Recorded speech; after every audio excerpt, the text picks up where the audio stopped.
Welcome, Esther Avant, to Coaching in Session. How are you doing today? I'm doing great. Thank you. How are you? Doing well. Thanks so much for coming on. Today, I have you on as a wellness coach. We're going to be talking about your work.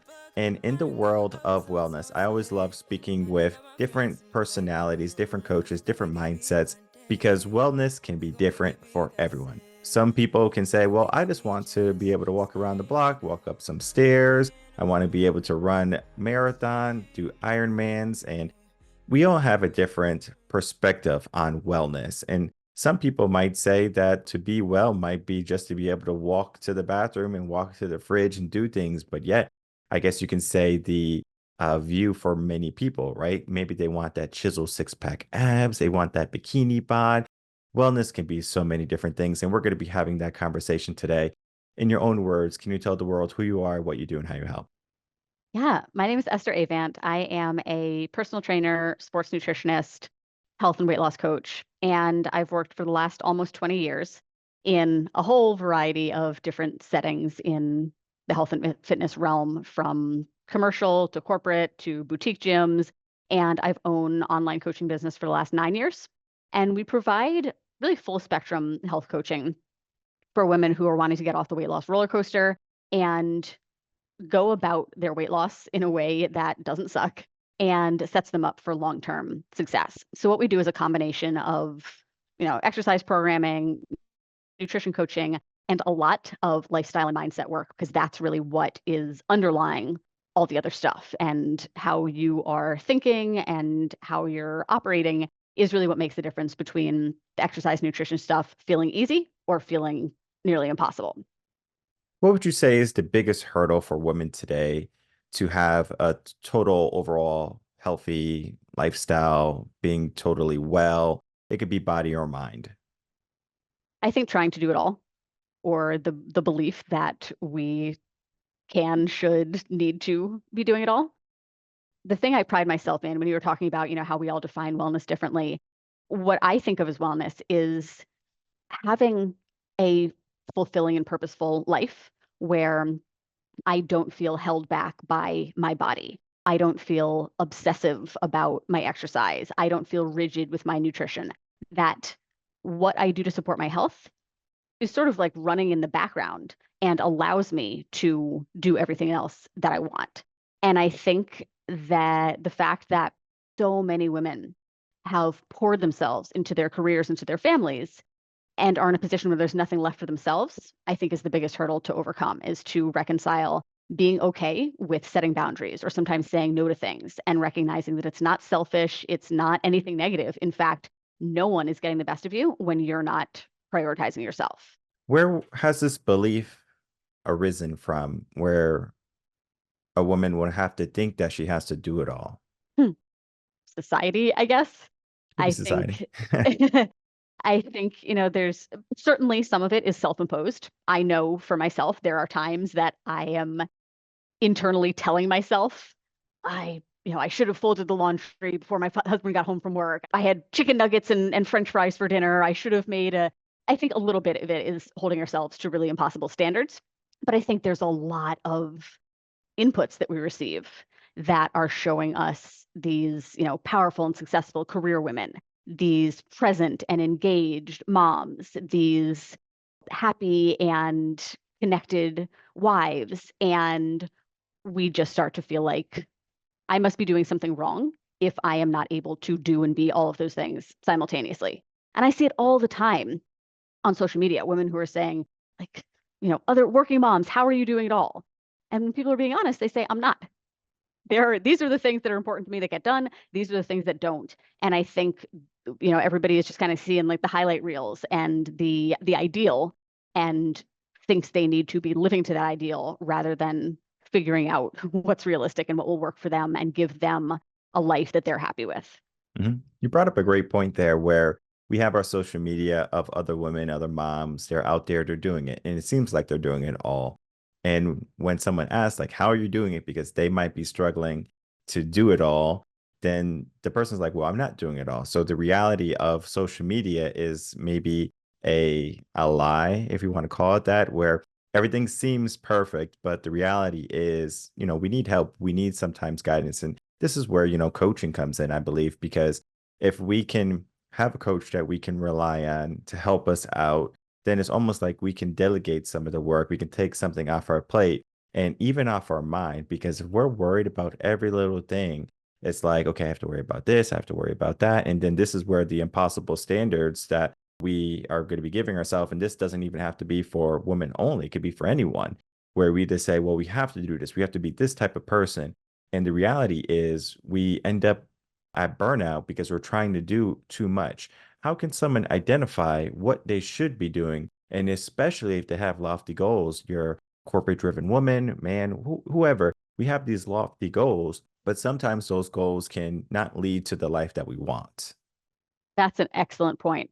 I do think it's really important that we don't just focus on a singular goal of, I want to lose 50 pounds or I want to make partner at the law firm, but we think about the life that we want to be living and whether we're expecting that reaching a specific goal will create that for us, because often we are incorrect. A lot of times, we tell ourselves, if only I were back at my pre-baby weight, then I would be happy. And spoiler alert, you get back to the baby weight, you're not happier. And then you're confronted with, well, now what? So I think it's important to, when you're thinking about setting goals, is you ask yourself why those things are important to you. And then you actually do, kind of take a step back from the emotions and you look realistically at, is this goal a good kind of proxy for that outcome? Because oftentimes it isn't. And if in the corporate world, if you're telling yourself that, won't see yourself as successful unless you reach X accomplishment, asking yourself, is that how you want to continue to define yourself? So I think the why behind goals is really important. And I also think it's important to think longer term. Something I see all the time is how much we overestimate what we can do in the short term and we underestimate what's possible longer term.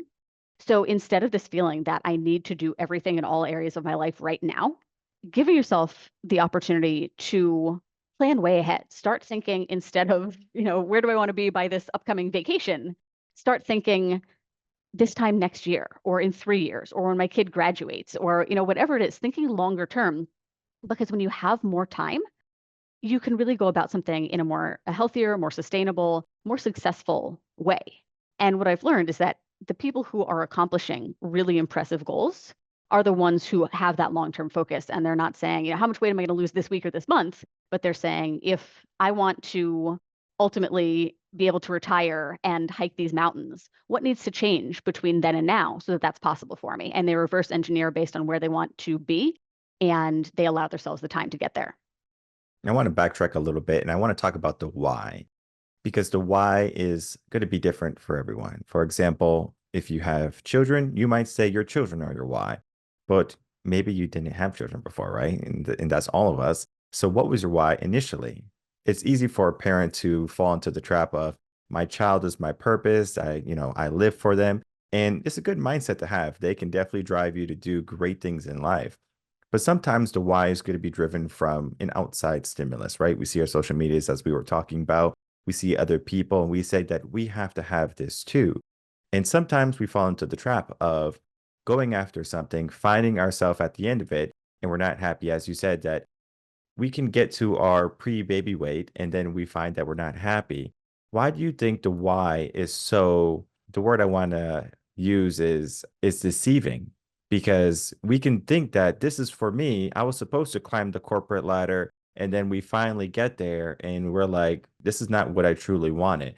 So how can we start to direct people into a direction where they can be confident that the why they're going after is for them? Excellent question. I think part of it is the willingness to get deeper.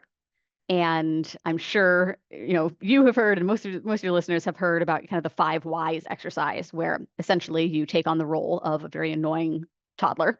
And every time you answer the question, why is this important to me? You say, well, why is that important? Why is that important? The idea is that you're getting deeper and deeper and you're getting closer to the root of what's really driving you. That's what takes you from, the number on the scale to feeling better in your clothes, to confidence, to whatever is kind of at the core. So I think it's important to kind of pester yourself and ask those tough questions, why is it that I want to get promoted? Is it because, my whole life I've been a people pleaser and this is what, my parents instilled in me is success? Or is it because I grew up without, financial stability? And to me, I won't feel safe until making however much money. There's a lot that usually comes up when you do this digging. And I think that's really important. I think the other thing is to recognize that your why is going to change. And you touched on this with, becoming a parent and things like that. I see it all the time when generally we start to work with someone who's in, pretty negative space. They're feeling desperate. There's like an urgency to do something. I can't keep living like this. And you see that initial success, and then the urgency is gone. What had previously been driving you was your clothes fitting better or being able to sleep better because you're not stuffed after dinner. Once that's resolved, this is when I see people sort of floundering a little bit, where they just feel like, I don't know, I'm not as motivated, or I can't really, I'm not giving it as much, and I don't know why. And it's because what was driving you 15 pounds ago isn't driving you now. And generally, that's a sign that you didn't get deep enough in the first place because you were so focused on, like, put out the present fire. I can't even think about the rest of the house. I think to have these conversations with yourself, maybe have a journaling practice or a monthly check-in where you actually ask, okay, what kind of progress did I make? Do I still feel like I care about these goals? If not, what do I care about? If so, why? And making sure that you're always connected to something more emotional than the surface level stuff. And that may change from, especially in the weight loss sense, as you go from, I want to be able to, bring my groceries in without being winded. I want to be able to go up the stairs without my knees hurting. Check those boxes. I see very often, especially among people who successfully maintain weight loss long term, is it shifts more to almost like, not performance isn't the right word, but like what your body can do. People go from, let me get around the block without being on hands and knees trying to catch my breath, to let me see if I could run half a mile without stopping, to there's a 5K in my neighborhood, maybe I could do the whole thing. So it's going to evolve as you evolve as a person. And I think the recurring check-ins with yourself is so important. I love that. When we look at the aspect of wellness, we can really get into what wellness truly means, I believe, because many people, they wait for the anxiety to overwhelm us, the stress to overwhelm us, for that urgency to finally say, hey, we need to pay attention. We can look back 15 pounds and we're starting to go downhill, we're starting to decline, and we're like, something is going wrong. Maybe it could be self-sabotage because you're like, I need to lose weight, but then you get home after work, you're stressed. There's a lot of problems, and guess what? You have Ben and Jerry's in the freezer, ready to help you out, get you through the night. But then we are getting further away from where we truly want to be. Is wellness understanding that some days are not going to be good? Some days are not going to be everything went perfect. It's those bad days. And then also how we operate in those bad days. Because I don't know if you ever heard about this. I'm going to have a self-care day. And the self-care days turn into something that's just, a habitual thing that you do every single time you're not feeling well. What are some practices that we can do when we are not our best selves? You bring up an excellent point. And this, I think, almost everyone I talk to identifies as an all or nothing person. And it's problematic for a lot of reasons, not the least of which is when you don't have the oomph or the ability to give all, like, well, why bother? I think one of the most important things that you accept and embrace and drill into yourself is it's not about perfection. It's about giving your best day in and day out, whatever that looks like that day. Some days it's got out of bed and I made it to the couch. Okay. Some days it's a walk. Some days you do all the things. But if you only show up on the days that you can give it all, you're showing up very rarely. And I know from my own personal experience, from hundreds of clients, that it is possible and it is better to get better results from doing your best most of the time. And that, some days it's 40%, some days it's 60, some days it's 90. It all kind of evens out if you just keep showing up. Bring him in. Bring him in. I You said you can love come. kids. Bring him in. He's part of the show now. You can put him on your lap. We can talk. If you are a audio listener, we have a special guest coming in on Esther's side. Your son. Yes, this is my son, Mattis. He's 5 and he has a week between TK graduation and summer camp starting. So here we are. I Awesome. appreciate your flexibility. Of course, I have a little one. He's 2, one on the way. We love family. We love kids. I used to be a teacher. If a child ever comes on the podcast, I say bring him in. You don't have to hide him. I Be love it. That's proud so of your exciting. moment. Congratulations. Be Yes. proud of your moment. Be proud of your boy. The other piece of this, I think, is a skill that I refer to as compassionate ownership, which I think is the solution to living in extremes. And that is, I think of compassion and ownership on opposite ends of the same spectrum, where we always need a combination of the two. And we just get ourselves in a position where we live at one or the other, where we're overly forgiving with ourselves, and we kind of that self-care day that turns into every day, we give ourselves way more grace than we should if we have something that we're trying to accomplish. So that's one side of it. The other side is this really kind of like militant, hardcore, no days off, anything less than perfect, everything is your fault, that sort of thing. And ultimately, we need to be able to kind of float back and forth between the two. We need to give ourselves the same empathy and grace and understanding that we would give another person, because you're not perfect and you're not going to be, and it's fine. So when you do slip up or err or don't do as well as you thought you would, you need to be able to give yourself grace for that and treat yourself with compassion. And also, you need to recognize that this is my life, these are my goals, and if they're important to me, I'm the only one who can do the work. Coaches like us can guide you and hold you accountable and educate you and support you, but we can't do the work. And at the end of the day, you need to be able to tell when you need more compassion and when you need more ownership, and to apply those skills accordingly. Mhm. Right before you took over that segment, there was something that popped into my mind, and I know it's going to pop into the audience's mind, because there was going to be something that needed clarification. Because we look at the moments when we can understand where we are. For example, if we can only get to the sofa today, that's where we are. But it's difficult for us to look at our situation and then look at someone else's situation, and we can just get to the sofa today, but they're able to get to the top of the mountain. We start comparing ourselves, and when reality, even though we know that we shouldn't compare ourselves with other people, we should compare ourselves with ourselves, maybe the person we were the day before. This is going to be a strong mindset tool that you can utilize to help you make progress. Because if you even give yourself this aspect of, well, yesterday I was like killing it, I was kicking butt, and now I'm here. I like to think of it as, let's say you're building a sandcastle. And I know this is kind of like, far off for adults, but you're building a sandcastle with your kid or something. A wave comes and boom, the sandcastle is gone. The kid starts crying. Oh, my castle, we worked so hard on it together. You can console the child, and you can say, well, like the wave came and it's okay. Like we can rebuild it.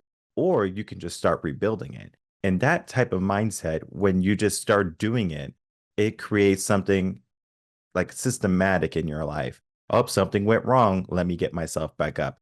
If you fall, typically you're going to say, you know what? I'm going to get back up. You're not going to like lay on the floor and be like, I'm on the floor. This Like, is what it. do I This is do? where I am. You Yeah. get back up. Sometimes we have to give ourselves this idea that even if something bad happens, like we have a fall, our sandcastle gets, knocked over, we have the ability to do it again.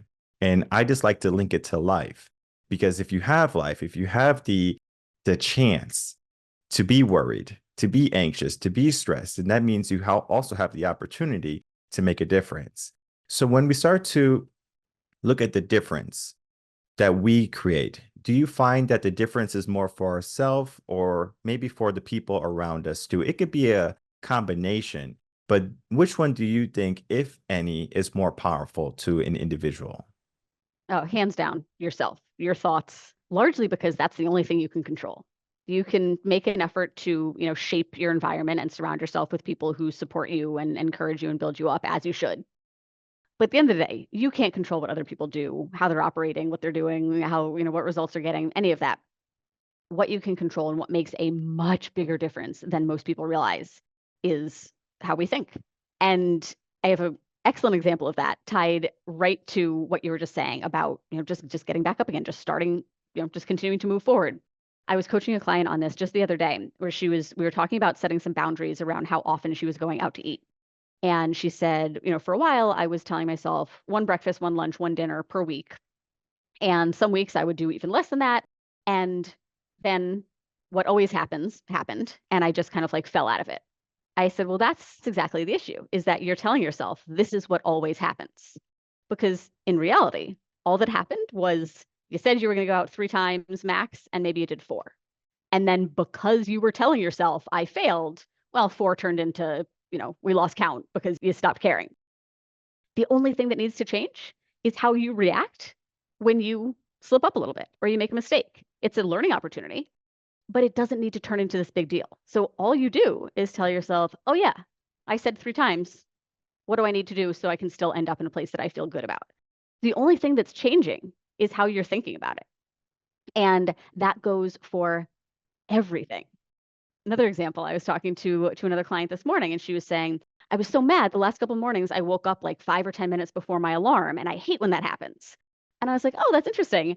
I almost always wake up 5 or 10 minutes before my alarm, and I love it because then I don't have to wake up to like that jarring noise, and I feel like my body is waking up because it's well rested. It's just interesting to know that your perception of things is not universal, and it opens up so many possibilities to you to realize, do I want to continue thinking this way or not? Is this serving me? Is this helping me? Is this making me feel good? And if not, you have the power to change it. Not easily, not overnight, with practice, just like anything. But what better thing to practice than learning how to master your thoughts so that they support the goals you want to reach and the person you want to be? Very true, 100%. And the thing about the alarms is like when you break that cycle and it's like a jarring alarm, there's actually alarms that do a better job at waking you up, where it's like a slow volume increase. Those are the best alarms, people. So I know people like to use their phones and stuff, but to be honest, your phone shouldn't even be in your room. So like leave it like in the living room, in your office, somewhere different. I like to even leave my phone in the car. Like if I know I have to go somewhere in the morning, so I know I can get to the car as quick as possible. I was like, all right, I got to get to the car. Or for example, if I'm going to the gym, I leave the phone in the car. It's like, and then I see all these text messages and calls. I'm like, Jesus, I'll do it in the gym. So I'm able to multitask. But That's a great idea. and we figure out what works best for us. If we are a person that likes to hit the snooze button, you probably heard about it. Put your phone or the alarm on the other side of the room, right? You're going to get up and to go back into the bed is probably not the best choice for you because it's going to feel very comfortable. It's going to be a whole battle that you don't have to fight. And sometimes in life, we give ourselves battles that we don't have to fight. The aspect of becoming out of shape, of falling from, where we were, is something that can happen at a moment's notice, right? Maybe we get into a car accident, something happens, and we just don't pay attention. Wellness is also about paying attention, as we were talking about, like we're in control of our thoughts. So we should be paying attention to those thoughts, but yet we love to sweep things under the rug. If we don't like something, if something is broken, I'm sure you heard of like the analogy or the story of like if someone's car is making a weird noise, they just turn up the radio and they're like, yeah, I'm not going to worry about what's going on with my car today because it's not a big deal right now. I'm listening to my favorite Taylor Swift song, whatever it is, and you are just grooving and you're just hoping that you make it to work, you make it to your destination. And sometimes in life, we just barely make it through the day. And a goal of many individuals when it comes to overall wellness is that they just want to make it through. They just want to feel better. But what is better? What is making it through? Is it just getting the lowest level? Or is it, looking for that excellence?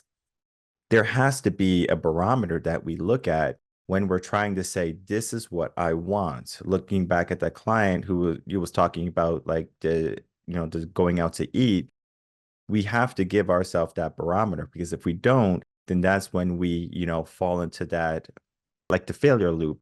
We can call it that, where it's just like we were trying, we failed, we were trying, we failed. And we don't have to, get mean on ourselves and give ourselves consequences like, okay, like if I eat out today, I'm going to go to the gym and I'm going to run. And you're going to find that you're not even going to the gym and running or something along those lines. So we don't have to necessarily be that strict with ourselves, but we do have to come up with a plan. And the plan doesn't even have to be like we're journaling, we create our vision board, because some of those things, they just kind of get lost in the pile of everything that we have to do. So think of a bill. You have a bill, you go to the mailbox, and before you know it, the bill that you had to pay is on the bottom, and you have all the other bills on top. Life can be that way too, where you have a goal, you have something that you're working on, and then everything else piles up on top. But you know how you can fix that the easiest way? You get a coach. You get a wellness coach, you get a life coach, you get someone to help you keep track of everything that you need to do, because now you have someone that's going to hold you accountable. You have someone who's going to be there to make sure that you're doing the things that you're supposed to be doing. And if you fail, we're not there to belittle you. We're not there to say, hey, hey, hey, you failed again. I want to make sure you're aware of this failure. It's more of an acceptance that we are human. Like, it's okay. I make mistakes too. But many people, they fear letting themselves be vulnerable. How can we help people take the initiative to learn more about themselves and then to trust in another individual? That's a great question. And you're absolutely right that especially among people who have tried and feel like they've failed before, it just feels harder and harder to try again or to trust someone or to think that things could be different. Rarely is it a lack of trusting the coach. It's more a lack of self-trust. And having worked yourself into a position where you just feel like it doesn't matter what I say or what I do because I'm not going to do it anyway. I think, from a coach's standpoint, it's really important to be, this goes back to what we were talking about at the very beginning, but to be authentic and to not have your, public persona be a highlight reel. There's so many coaches out there who are taking, the booty shots and the six-pack shots and are showing what they think their clients are striving for.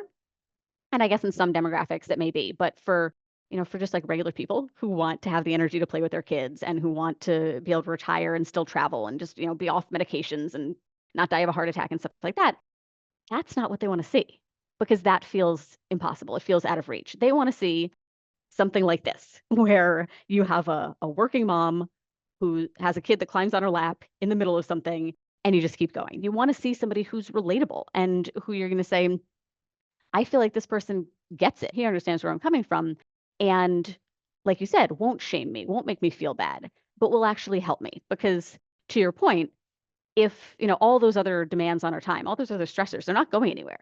So if we want something to change, what is it going to be? We have to actually make a change. And you're right that working with a coach, now you've got the financial investment, you have somebody else who wants to see you succeed, and most importantly is going to help you figure out what's been happening, what's been tripping me up so that you start to see all the kind of shades of gray instead of just the black and white. So I think for us coaches, it starts with being real and showing the good, the bad, the ugly, and talking about how we've helped ourselves and showing that we're real.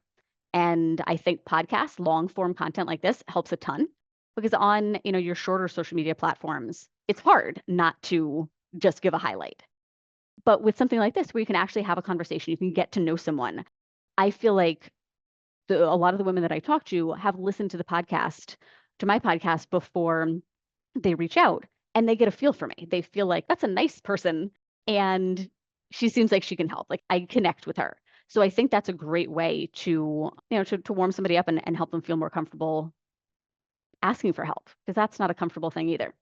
Mhm. Yeah, having a podcast is a tremendous value, like for individuals to come in to learn about the coach. Because if you're calling someone that you've never heard, you just found them on Google, like you can be a bit skeptical. You can say, I don't know what their personality is, etc. And I mean, I have so many episodes myself. You can, catch me on my good days and catch me on my bad days, but the character is going to remain the same. And I even have other shows where I'm pretty spicy. So people don't like me on that show. But it's perfectly fine because I do it for the yin and the yang, because mindset is not always about everything that's wonderful and everything that is good. There's going to be things that we have to pay attention to. We can do any aspect of the pros and cons of something or the good and the bad. For example, fitness. It feels good to be fit, but then to get fit can be daunting. It could be very tiring. It could be scary even because now your heart's racing, you're sweating, you're uncomfortable.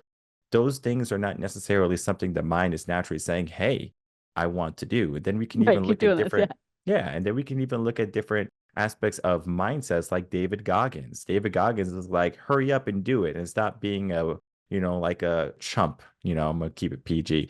That is the reality. So, but he uses a lot more spicy words than that.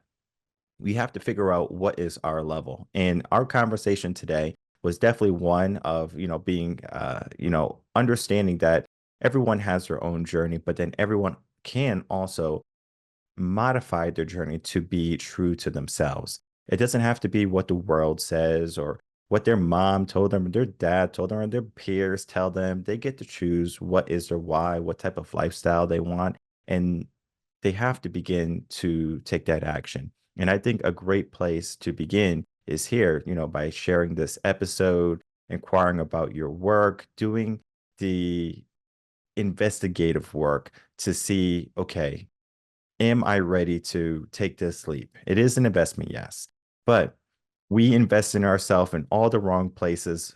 I can't even tell you, like, we can go down that rabbit hole, but we won't.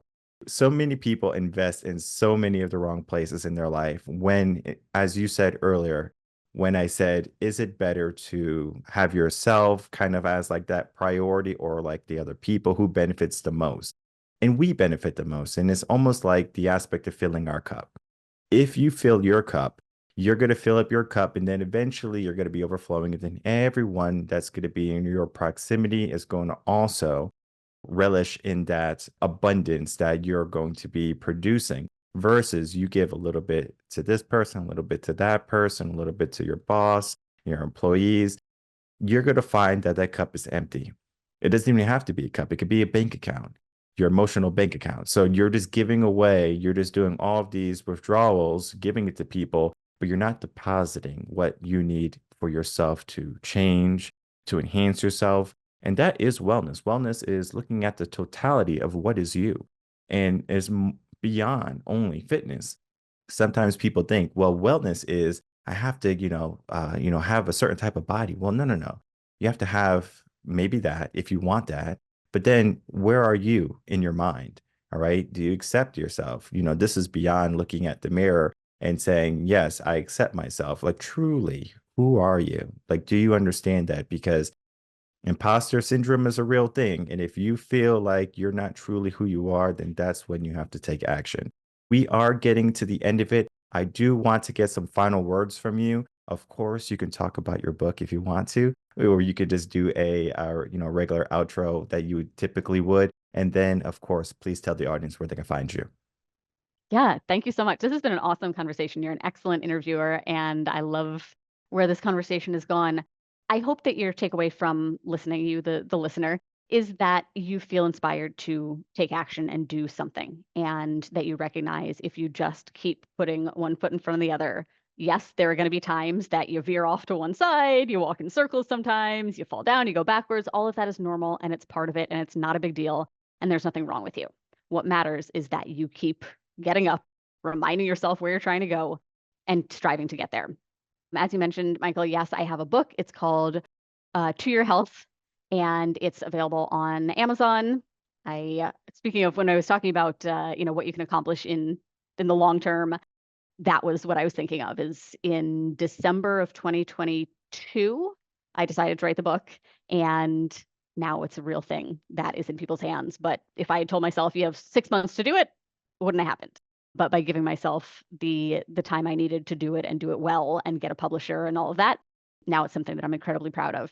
I'd love for you to check that out. My podcast is called Live Diet Free, and you can find out anything you want about me and my services and what I do on estheravant.com.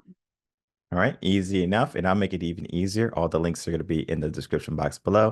Everyone, check out what Esther is doing. We want to learn more about how we can be well, and whether that is getting a book, listening to podcasts, checking out the website, if you have a blog or something like that, or just like reading material.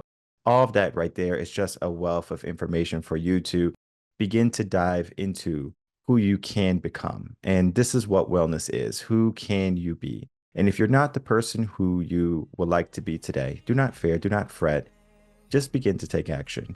Again, share this episode, do the best you can. You can listen to it again, find the nuggets. There's so many of them here.